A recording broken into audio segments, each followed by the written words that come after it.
Bueno, buenos días. La verdad que me siento de local, me siento bien. 6 años se construyó esta realidad que es muy importante.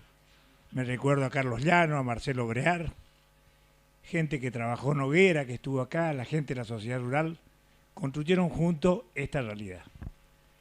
Me toca hablar hoy de humedales. Yo quiero contarles que el título que pusimos, Las provincias se hicieron oír, es que el federalismo argentino dio una respuesta al centralismo porteño. Y quiero decirles que Corrientes fue la pionera en el tema legislación y posición que tuvieron las provincias en la estrategia del gobierno nacional y en el Parlamento argentino. Tenemos que decir que es un tema complejo, interdisciplinario el tema humedales. Desde la definición de humedales es una complicación, porque si humedales tiene un concepto amplio, ha de aplicarse en mucho territorio. Y si tiene un concepto restringido, es mucho más racional, es más compatible y más funcional y más amigable con la producción sustentable. Entonces, como ustedes ven, no solo este es un tema jurídico, científico, sino también de definición de qué entendemos por medio ambiente, qué entendemos por ecología, si hay un concepto uniforme de qué es ecología o si hay un concepto filosófico que puede haber lo que se llama producción con medio ambiente racional, produciendo naturaleza y produciendo también carne, o si tenemos un concepto de lo que se denomina en la escuela mendocina el fascismo ecológico, que es el exceso de ecología en detrimento de la producción, la anulación de lo que significa producir, un statu quo de lo que significa encerrar la tranquera y empezar a mirar y ser nosotros los argentinos los encargados de producir nada más que pasto, y donde la producción se hace en el norte. Paradójicamente, ellos tienen las 3 olas, proceso agropecuario, proceso industrial, postindustrial, y a nosotros nos quieren mutilar desde la ideología de lo que significa el exceso de medio ambiente, todo un sistema productivo sustentable. Esto es lo que nosotros discutimos a nivel nacional y por qué nosotros decimos que estamos a favor de una ley de humedales, pero no de cualquier ley de humedales. Esta es la clave, la definición. Somos abiertos, somos un paracaídas mental que sabemos que hay que caer racionalmente, pero de ninguna manera vamos a permitir de las estrategias de las producciones del interior del país la posibilidad que en nombre de ecologías exóticas, de ideologías que vienen perdiendo elecciones, como puede ser la izquierda, que a veces cuando hablo de fascismo de mercado, de fascismo ecológico, la izquierda lo que no puede conseguir por las urnas quiere conseguir por vía de la ecología y neutralizar y atacar la producción en la Argentina. Entonces, no estamos dispuestos. Soy un hombre de centro-izquierda, soy un hombre de centro, si quieren llamar. No tengo nada que ver con neoliberalismo, pero quiero contarles que en el medio ambiente y en la ecología, la ideología también vale, y esto tenemos que discutir y no ser inocentes, y no es neutra la ideología. Por eso tenemos que definir conceptos, por eso tenemos que ver, y en eso están los expertos. Cuando veo hidromorfismo, explicará muy bien el ingeniero Kurz qué significa, por qué se quiso introducir ese concepto. Y le digo rápidamente, un concepto amplio de humedales incluye, por ejemplo, la zona de tierra colorada de yerba y té, porque hubo alguna vez rastro de hidromorfismo. Entonces, ¿se dan cuenta ustedes que esto es demencial en la medida que no le pongamos coto? Y entonces, ¿qué hizo Corrientes? Hace 3 años, el gobernador nos dijo a los senadores y diputados, estudien este tema porque este es un tema que se viene. Nos pusimos a trabajar y lo primero que hicimos fue un pedido de informe y una resolución al Parlamento argentino, a ambas cámaras, donde le poníamos los límites. Ahora le voy a contar rápidamente cuál fue la posición jurídica, pero le poníamos límites de cuáles son nuestras facultades, cuáles son las facultades de nación, cuándo invaden la cancha y es full y hay que expulsarlo. Empezamos a hacer toda una definición y mandamos al Parlamento argentino. No se hicieron los distraídos. Es cierto que se dilataba, es cierto que no pudieron conseguir dictamen, pero le quiero decir que este era un problema muy serio, porque cuando nosotros veíamos el mapa, por ejemplo, del INTA, que lo veíamos en azul porque pasó tanto tiempo que la tecnología fue superando, esto le va a explicar Kurt ahora, van a ver ustedes que se veía rápidamente, humedales en el mundo es el 7% del territorio.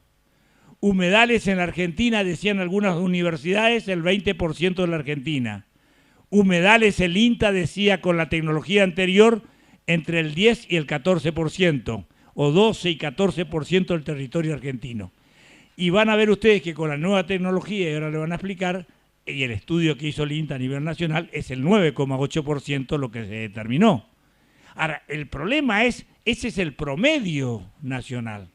Ahora, cuando empezamos a analizar puntualmente, la provincia de Corrientes saltaba a la punta donde el estudio último del INTA dice 45% del territorio provincial es humedales. Entonces, se dan cuenta ustedes que una legislación de ley de humedales automáticamente tiene una incidencia directa sobre lo que implica humedales en la provincia de Corrientes, donde nos pueden enyesar la provincia en un 45%. Nosotros decíamos aproximadamente 60%, y ustedes, los que producen búfalo, los que producimos búfalo, sabemos lo que significa el humedal, lo elástico que es, porque puede tener una diferenciación según los estudios, nos decían, disculpe que les robe alguna información porque usted es el maestro en este tema, hasta el 500% de diferencia. Hoy estamos en el 16% del territorio por el déficit hídrico que hay de estos últimos 3 años, pero podemos llegar hasta el 60%.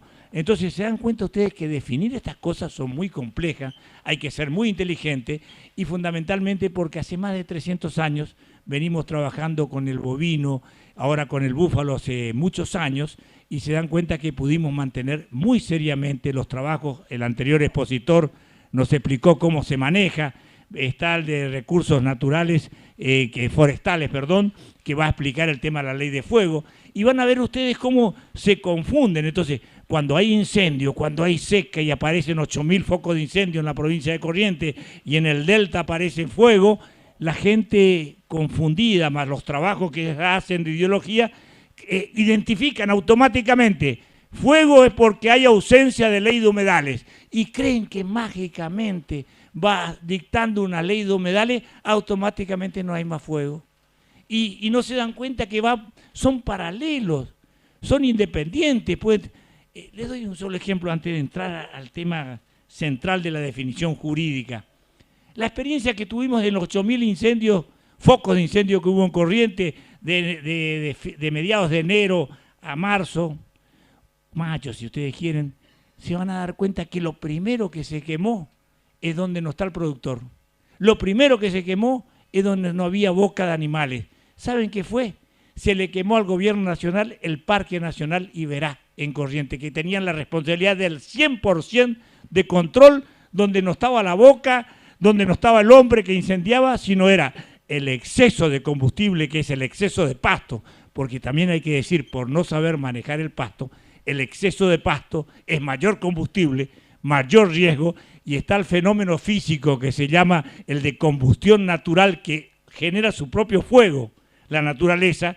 Entonces se dan cuenta que excede a los análisis del centro urbano que te dicen el hombre quemó, que también puede ser cierto, ¿no? Y que dicen que las bocas de los animales son los que complican, cuando realmente el ganado bovino o el búfalo que es cosechadora de pastos malos, hace un trabajo espectacular porque evita tener exceso de combustión. Pero para redondear el tema, porque lo van a completar muy bien los dos expositores que vienen, complementan este análisis, nosotros lo que hicimos es la postura jurídica. Me tocó a mí fundamentar en Corrientes, me tocó a mí fundamentar en el Norte Grande, en las 10 provincias del Norte Grande, en Catamarca, ser vocero, y me tocó a mí defender en el Parlamento argentino la posición de Corrientes y el Norte Grande. Nosotros usamos lo que se llama en derecho la teoría del andador, las 4 patas jurídicas que defienden los intereses de los correntinos y del federalismo argentino. El artículo 41 de la Constitución Nacional introdujo como novedad, porque ustedes saben que hay un principio que las provincias se reservan todos los derechos que no deleguen expresamente a la nación. Paradójicamente parece que delegamos mucho. Pero en el año 94, en el 41, el artículo 41 aparece lo que se llama el federalismo de concertación. Federalismo de concertación quiere decir una cohabitación de facultades entre la nación y la provincia. En el tema medio ambiente se dio esa cohabitación, pero lo que algunos se equivocan es que esa cohabitación está delimitada expresamente por la misma Constitución y la jurisprudencia, está delimitada qué puede hacer la nación y qué puede hacer la provincia. No son promiscuas, no hacen las mismas cosas. Por eso le ponen en el artículo 41 un texto bien clarito que dice que la nación podrá hacer una legislación donde ponga los presupuestos mínimos, homogéneos. Nosotros dábamos el ejemplo que si queremos construir una casa, ellos tienen la facultad de hacer los cimientos y nosotros de construir el techo y construir la casa. Ahora, si nos quieren entregar una casa terminada, están invadiendo la facultad de la autonomía y del federalismo argentino. Quiere decir que nace causa judicial y quiere decir que se nos habilita la Corte Suprema en forma originaria para discutir el tema de medio ambiente, de los humedales, si nos quisieran incursionar en los derechos de las provincias. Este fue el primer artículo. Y el artículo 124, que es la otra pata del andador, estableció en el año 94 las facultades donde establece expresamente que los recursos naturales son un dominio originario de las provincias. Si nosotros tenemos el dominio originario, si nosotros tenemos demilitado en el 41 cuáles son nuestras facultades, era imposible que quieran legislar sobre el 100%, donde pongan ellos presupuestos máximos, porque no dejan facultad a las provincias. Y fundamentalmente hay otro artículo, el artículo 17 de la Constitución Nacional, que es el derecho de propiedad, que algunos pueden decir que es de orden secundario, de orden primario. Esto es un problema de filosofía, pero lo que podemos decir es que la Constitución protege el derecho de propiedad.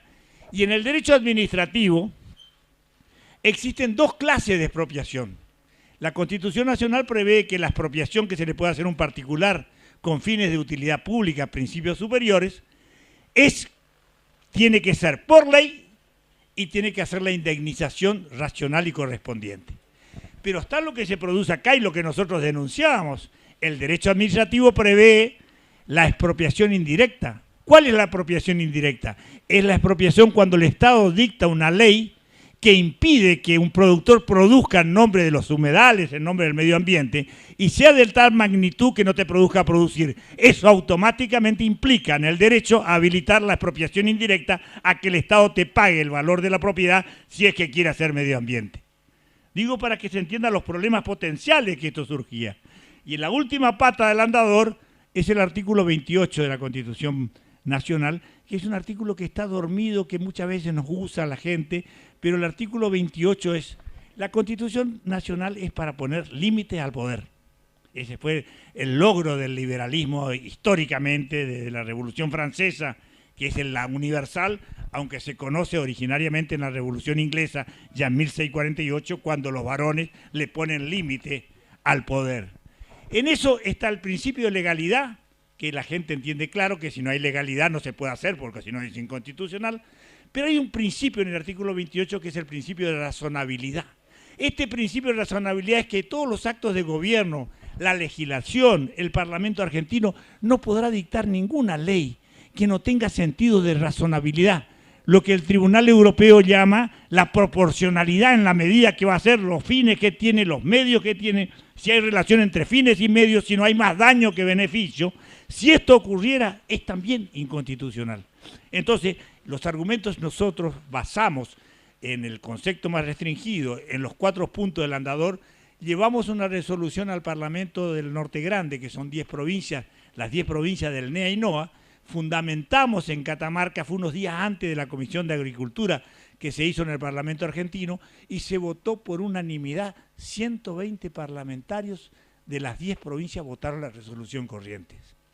Esa resolución corriente me llama al gobernador y me dice, necesito que el martes vaya al Parlamento argentino, que va a ir Neis, que va a ir Anselmo, el ministro de la Producción, y fuimos los 3 que defendimos el proyecto desde el punto de vista jurídico, desde el punto de vista técnico, con los mismos fundamentos que le estoy dando acá, profundizando algunas cosas, y realmente en la Comisión de Agricultura, junto con otros expositores, logramos que se tranque la cosa, ¿no? Se tranque como venía.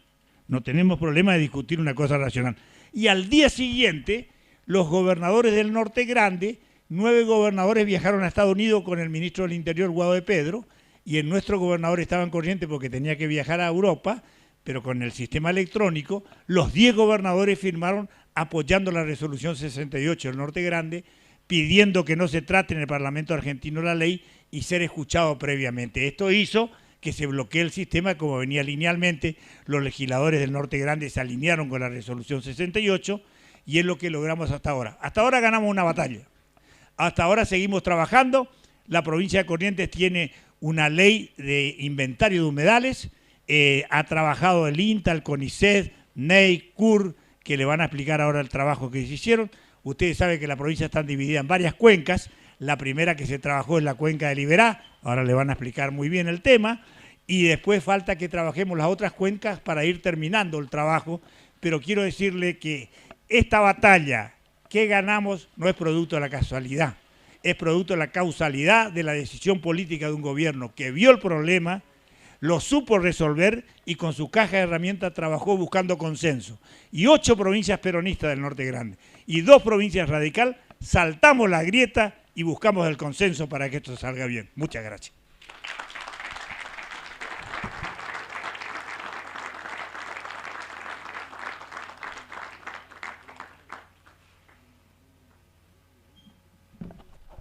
Hola, bueno Noel, muchas gracias. Abrimos a un par de preguntas si alguien está interesado en realizar una consulta sobre el desarrollo que hizo el senador, perdón.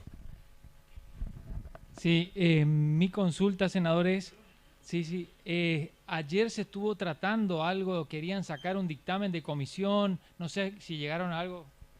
Me llamó Eduardo Ortiz, que es el director de Ganadería, el secretario de Ganadería, va a venir esta tarde a las 4 de la tarde acá, pero me informó de que quisieron hacer, la Comisión de Ecología quiso hacer un dictamen final, la Comisión de Agricultura no la autorizó y Juntos para el Cambio no le dio quórum, sí que cayó el sistema. Los gobernadores no estuvieron, así que seguimos ganando la batalla porque la idea es, cuando no se participa, no es por haragán.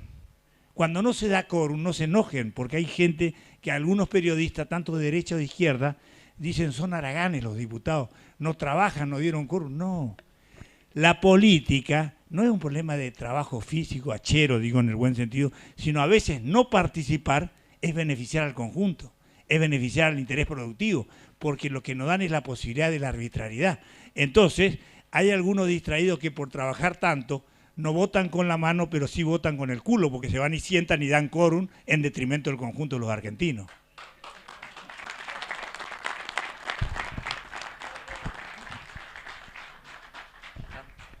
Bueno, gracias Noel. Damos cierre entonces a la charla del senador y damos comienzo a la charla del ingeniero Roberto Rojas, que va a dar